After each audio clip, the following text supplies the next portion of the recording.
বন্ধুরা, তোমাদের মধ্যে অনেকেই পাস করা নিয়ে চিন্তিত আছে। আদৌ আমরা পাস করতে পারবো কি পারবো না, সবাইকে কি পাস করিয়ে দেওয়া হবে সেই বিষয় নিয়ে অনেকেই এখন চিন্তিত।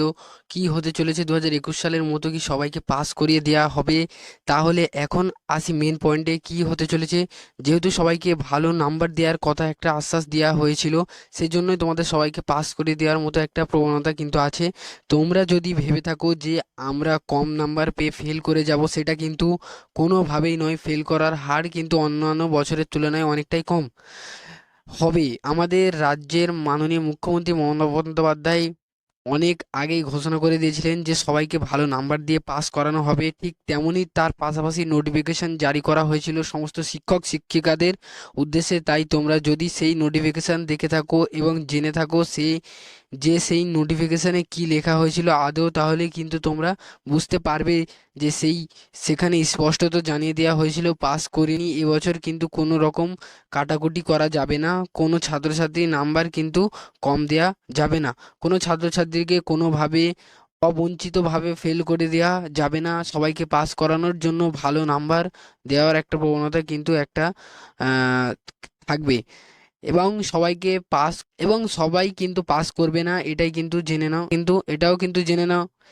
এবং সবাই কিন্তু পাস করবে না এটাও কিন্তু জেনে রাখো, কারণ কোনোভাবেই কিন্তু কোনো পরীক্ষা বাতিল হয়নি বা পর্ষদের তরফ থেকে কোনোভাবে কোনো ডিক্লারেশন দিয়ে দেওয়া হয়নি। তাই পাসের হার যেমন বাড়বে, তার পাশাপাশি কিন্তু সংখ্যক ছাত্রছাত্রী কিন্তু অন্যান্য বছরের মতো ফেলও করবে। কারণ যদি কোনো ছাত্রছাত্রী কোনোভাবে কিছু না লিখে আসে, সাদা খাতা জমা দিয়ে আসে, তাহলে তার ক্ষেত্রে কিন্তু ফেল করার অনেকই চান্স আছে।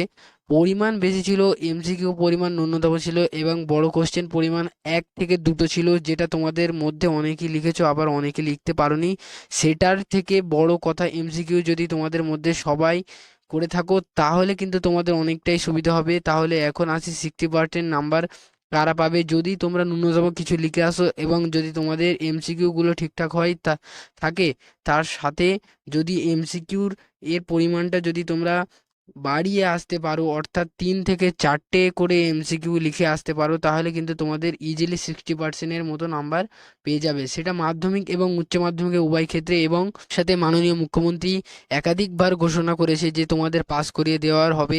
ভালো নাম্বার পেয়ে 80 থেকে 90%। এই মুহূর্তে ফেল করার চিন্তা ভাবনা না করে ভবিষ্যতে কী নিয়ে পড়াশোনা করবে সেই বিষয়ে কিন্তু তোমাদের এখন ভাবা উচিত। কারণ ভবিষ্যতে যদি তোমরা ভালো কিছু সাবজেক্ট নিয়ে পড়তে পারো, তাহলে আগামী দিনে তোমাদের চাকরি পেতে কিন্তু কোনো অসুবিধা হবে না। এবং ক্লাস 11 যেহেতু তোমাদের সেমিস্টার সিস্টেম চালু হচ্ছে, সেই জন্য তোমাদের কিন্তু ডিসাইড করতে হবে কোন কোন সাবজেক্ট নিয়ে পড়াশোনা করবে। কারণ সেমিস্টার সিস্টেম যেহেতু হচ্ছে, সেখানে কিন্তু প্রতিটি সাবজেক্ট পাস করতে হবে ন্যূনতম। কোনো সাবজেক্টে যদি কোনো কারণে তোমরা ফেল করে যাও, তাহলে কিন্তু তোমাদের পরের সেমিস্টারটিকে সেই পরীক্ষাটি দিতে হবে, কিংবা নেক্সট ক্লাসে উঠতে দেওয়া হবে না। এটি কিন্তু মাথায় রাখবে। তো এই ছিল একটা ছোট্ট ইনফরমেশন তোমাদের সকলের জন্য। যদি তোমাদের ভিডিওটা ভালো লেগে থাকে তবে লাইক করো, শেয়ার করো এবং অবশ্যই সাবস্ক্রাইব করো। তার পাশাপাশি তোমাদের মতামতটা কমেন্টের মাধ্যমে জানাও। ভালো থাকো, সুস্থ থাকো, ধন্যবাদ।